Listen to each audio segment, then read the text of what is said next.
Good afternoon विद्यार्थी मित्र हो. मागील तासामध्ये आपण आंतरराष्ट्रीय अर्थशास्त्र या विषयाच्या अभ्यासक्रमावरील 5 बहुपर्यायी प्रश्न कसे सोडवावयाचे आणि त्या प्रश्नांचे योग्य उत्तर कसे निवडावयाचे, कसे लिहावयाचे याविषयी आपण माहिती घेतली होती. या व्हिडिओमध्ये, या तासामध्ये आपण आंतरराष्ट्रीय अर्थशास्त्र या विषयावरील आणखी काही बहुपर्यायी प्रश्न व त्यांचे योग्य उत्तर याचा सराव करणार आहोत. तर आजचा पहिला प्रश्न आहे, निरपेक्ष लाभ सिद्धांत कोणी मांडला? निरपेक्ष लाभ सिद्धांत कोणी मांडला? तर आंतरराष्ट्रीय व्यापाराचा निरपेक्ष लाभ सिद्धांत आपण सविस्तर अभ्यासलेला आहे. तर हा सिद्धांत कोणी मांडला हे तुम्हाला ओळखायचं आहे. हा योग्य पर्याय तुम्हाला निवडायचा आहे. त्यामध्ये पहिला पर्याय ॲडम स्मिथ, दुसरा पर्याय ब दिलेला आहे डॉक्टर मार्शल, तिसरा पर्याय क दिलेला आहे रिकार्डो आणि चौथा पर्याय दिलेला आहे हेक्चर ओलिन. तर विद्यार्थी मित्र हो, निरपेक्ष लाभ सिद्धांत कोणी मांडला हे आपण पाहिलेलं आहे. निरपेक्ष लाभ सिद्धांत हा डॉक्टर मार्शल यांनी मांडला नाही, हा रिकार्डो यांनी मांडला नाही, हा हेक्चर ओलिन यांनी सुद्धा मांडला नाही. तर निरपेक्ष लाभ सिद्धांत हा ॲडम स्मिथ यांनी मांडलेला आहे. म्हणून निरपेक्ष लाभ सिद्धांत कोणी मांडला या प्रश्नाचं योग्य उत्तर, योग्य पर्याय आहे ॲडम स्मिथ. त्यानंतर आता पुढचा प्रश्न घेऊया. व्यापार अटी. व्यापार अटीचं सूत्र या ठिकाणी विचारलेलं आहे. व्यापार अटी बरोबर रिकामी जागा, व्यापार अटी बरोबर व्यापार अटी equal to dash dash dash म्हणजे रिकामी जागा भागिले निर्यातीचे एकूण मूल्य. म्हणजे सूत्रामध्ये व्यापार अटीचं सूत्र आपल्याला पूर्ण करायचंय. व्यापार अटी बरोबर भागाकारामध्ये निर्यातीचं एकूण मूल्य दिलेलं आहे. तर वर रिकाम्या जागेमध्ये काय येते त्याबद्दलचा योग्य पर्याय आपल्याला निवडायचा आहे. त्यामध्ये पर्याय दिलेला आहे आयातीचे एकूण मूल्य, ब पर्याय दिलेला आहे आयातीचे एकूण वजन, क पर्याय दिलेला आहे निर्यातीचे एकूण वजन आणि ड पर्याय दिलेला आहे वरील पैकी नाही.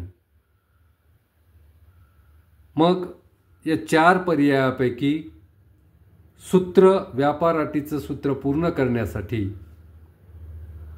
कोणता पर्याय योग्य आहे ते आपल्याला निवडायचं आहे. तर व्यापाराच्या अटीबरोबर आयातीचे एकूण मूल्य भागिले निर्यातीचे एकूण मूल्य हे सूत्र आहे. म्हणून यातील पहिला पर्याय अ आयातीचे एकूण मूल्य हा पर्याय योग्य आहे, बरोबर आहे. म्हणून व्यापाराच्या अटीबरोबर अपर्याय म्हणजे आयातीचे एकूण मूल्य भागिले निर्यातीचे एकूण मूल्य. तर या प्रश्नाचं योग्य उत्तर, योग्य पर्याय आहे आयातीचे एकूण मूल्य. त्यानंतर पुढचा प्रश्न घेऊया. देशी चलनाचे मूल्य परकीय चलनाच्या तुलनेत कमी होणे म्हणजेच रिकामी जागा होय. पहा, देशी चलनाचे मूल्य परकीय चलनाच्या तुलनेत कमी होणे म्हणजेच रिकामी जागा होय. आता देशी चलनाचं मूल्य परकीय चलनाच्या तुलनेत कमी होणे म्हणजे काय, याचा आपण अभ्यास केलेला आहे. खालील पर्याय वाचूया. तुम्हाला जर आठवत नसेल तर पर्याय वाचल्यानंतर तुम्हाला आठवेल. तर देशी चलनाचं मूल्य परकीय चलनाच्या तुलनेत कमी होणे म्हणजेच रिकामी जागा होय. पर्याय दिलेला आहे अ अवमूल्यन, पर्याय ब दिलेला आहे अतिमूल्यन, पर्याय क दिलेला आहे अ व ब दोन्ही बरोबर, आणि पर्याय ड दिलेला आहे अ व ब दोन्ही चूक. तर देशी चलनाचं मूल्य परकीय चलनाच्या तुलनेत कमी होणे म्हणजेच चलनाचे अवमूल्यन होय. जेव्हा देशी चलनाचं मूल्य विदेशी चलनाच्या तुलनेत, परकीय चलनाच्या तुलनेत कमी होते तेव्हा त्याला अवमूल्यन असे मानतात. म्हणून पर्याय अ हे उत्तर त्या ठिकाणी योग्य पर्याय आहे. हे उत्तर बरोबर आहे. म्हणून ब पर्याय सुद्धा चूक आहे, क पर्याय सुद्धा चूक आहे आणि ड पर्याय सुद्धा चूक आहे. योग्य पर्याय हा अवमूल्यन हा आहे. त्यानंतर पुढचा प्रश्न घेऊया. जागतिक व्यापार संघटनेच्या करारानुसार प्रशुल्कात रिकामी जागा करण्याचे ठरविले. पहा, प्रश्न लक्षात घ्या. जागतिक व्यापार संघटनेच्या करारानुसार म्हणजे WTOच्या करारानुसार प्रशुल्कामध्ये रिकामी जागा डॅश डॅश डॅश म्हणजे रिकामी जागा करण्याचे ठरविले आहे. पर्याय ऐकून घ्या. अ कपात, ब वाढ, क स्थिर आणि ड वरील पैकी नाही. तर जागतिक व्यापार संघटनेच्या करारानुसार प्रशुल्कामध्ये काय करायचं ठरवलेलं होतं? कपात करायचं ठरवलं होतं का वाढ करायचं ठरवलं होतं का प्रशुल्क स्थिर ठेवायचं ठरलं होतं? काय ठरलं होतं? का या तिन्हीपैकी एकही नाही म्हणजे वरीलपैकी नाही? असे 4 पर्याय दिलेले आहेत. तर जागतिक व्यापार संघटनेच्या करारानुसार प्रशुल्कामध्ये कपात करण्याचे ठरवले होते. आंतरराष्ट्रीय व्यापाराला चालना मिळावी, आंतरराष्ट्रीय व्यापारामधील अडथळे दूर व्हावेत,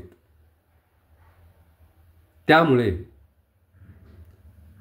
जागतिक व्यापार संघटनेच्या करारानुसार प्रशुल्कात कपात करण्याचे ठरवले होते.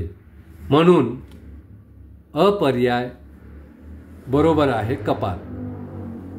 ब पर्याय होता वाढ, क पर्याय होता स्थिर आणि ड पर्याय होता वरीलपैकी नाही. तर ब, क आणि ड हे तिन्ही पर्याय योग्य नाहीत म्हणजेच अयोग्य आहेत. म्हणून अपर्याय कपात हा योग्य आहे. त्यानंतर पुढचा प्रश्न घेऊया आपण. दोन देशातील व्यापारास रिकामी जागा म्हणतात. आता दोन देशातील व्यापारास काय म्हणतात हे आपल्याला ओळखायचे. तरी आपण पर्याय व्यवस्थित समजून घेऊया. 4 पर्यायापैकी योग्य पर्याय कोणता आहे ते आपल्याला सांगायचं आहे. तर दोन देशातील व्यापारास रिकामी जागा म्हणतात. अ पर्याय आहे आंतरराष्ट्रीय व्यापार. ब पर्याय आहे देशांतर्गत व्यापार. क पर्याय आहे प्रादेशिक व्यापार आणि ड पर्याय आहे वरील पैकी नाही. तर दोन देशातील व्यापारास रिकामी जागा म्हणतात. अ पर्याय आहे आंतरराष्ट्रीय व्यापार. तर पहिला पर्याय आंतरराष्ट्रीय व्यापार हा योग्य पर्याय आहे. कारण दोन देशात किंवा दोनपेक्षा जास्त देशात होणाऱ्या व्यापारास आंतरराष्ट्रीय व्यापार असे म्हणतात. म्हणून अ हा पर्याय योग्य पर्याय आहे. ब पर्याय देशांतर्गत व्यापार हा अयोग्य आहे. क पर्याय प्रादेशिक व्यापार हा सुद्धा अयोग्य आहे. आणि वरीलपैकी नाही हा चौथा पर्याय सुद्धा चुकीचा आहे, अयोग्य आहे. म्हणून दोन देशातील व्यापारास रिकामी जागा म्हणतात म्हणजे आंतरराष्ट्रीय व्यापार असे म्हणतात. ओके. म्हणून या प्रश्नाचा योग्य उत्तर आहे आंतरराष्ट्रीय व्यापार. पुढचा प्रश्न घेऊया आपण. एकाच देशातील दोन प्रदेशातील व्यापारास रिकामी जागा म्हणतात. पहा प्रश्न नीट समजून घ्या. एकाच देशातील दोन प्रदेशातील व्यापारास रिकामी जागा म्हणतात. तर काय म्हणतात ते आपल्याला ओळखायचे. एकाच देशातील दोन प्रदेशातील व्यापारास रिकामी जागा म्हणतात. पहिला पर्याय आहे देशांतर्गत व्यापार. दुसरा पर्याय आहे प्रादेशिक व्यापार. तिसरा पर्याय आहे आंतरराष्ट्रीय व्यापार आणि चौथा पर्याय आहे अ व ब दोन्ही बरोबर. तर पहा, एकाच देशातील दोन प्रदेशातील व्यापारास रिकामी जागा म्हणतात. अ पर्याय आहे देशांतर्गत व्यापार. तर एकाच देशातील दोन प्रदेशातील व्यापारास देशांतर्गत व्यापार म्हणतात. म्हणून अ पर्याय बरोबर आहे. ब पर्याय आहे प्रादेशिक व्यापार. तर एकाच देशातील दोन प्रदेशातील व्यापारास प्रादेशिक व्यापार सुद्धा म्हणतात. तिसरा पर्याय आहे आंतरराष्ट्रीय व्यापार. तर एकाच देशातील दोन प्रदेशातील व्यापारास आंतरराष्ट्रीय व्यापार म्हणत नाहीत. म्हणून क पर्याय हा योग्य नाही, अयोग्य आहे. आणि चौथा पर्याय दिलेला आहे अ व ब दोन्ही बरोबर. म्हणजे अ देशांतर्गत व्यापार हा पर्याय बरोबर आहे आणि ब प्रादेशिक व्यापार हा पर्याय सुद्धा बरोबर आहे. आणि हे दोन्हीही उत्तरं बरोबर आहेत हे सांगणारा चौथा पर्याय ड अ व ब दोन्ही बरोबर हा पर्याय योग्य आहे. म्हणजे यामध्ये अ पर्याय सुद्धा बरोबर आहे, ब पर्याय सुद्धा बरोबर आहे. म्हणून हे दोन्हीही बरोबर आहेत हे सांगणारा ड हा पर्याय अ व ब दोन्ही बरोबर हा योग्य पर्याय आहे. पहा, अ सुद्धा पर्याय योग्य आहे, ब सुद्धा योग्य आहे आणि ड हा योग्य पर्याय आहे, कारण अ व ब हे दोन्ही पर्याय बरोबर आहेत हे सांगणारा ड पर्याय आहे. म्हणून या प्रश्नाचं उत्तर ड हा पर्याय योग्य उत्तर आहे. म्हणून एकाच देशातील दोन प्रदेशातील व्यापारास देशांतर्गत व्यापार म्हणतात व प्रादेशिक व्यापार देखील म्हणतात. म्हणून ड हा पर्याय योग्य आहे.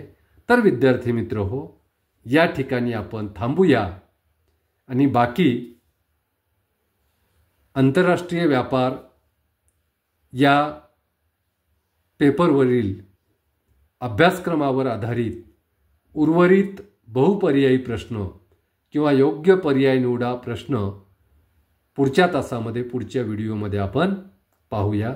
या ठिकाणी आपण थांबूया. धन्यवाद.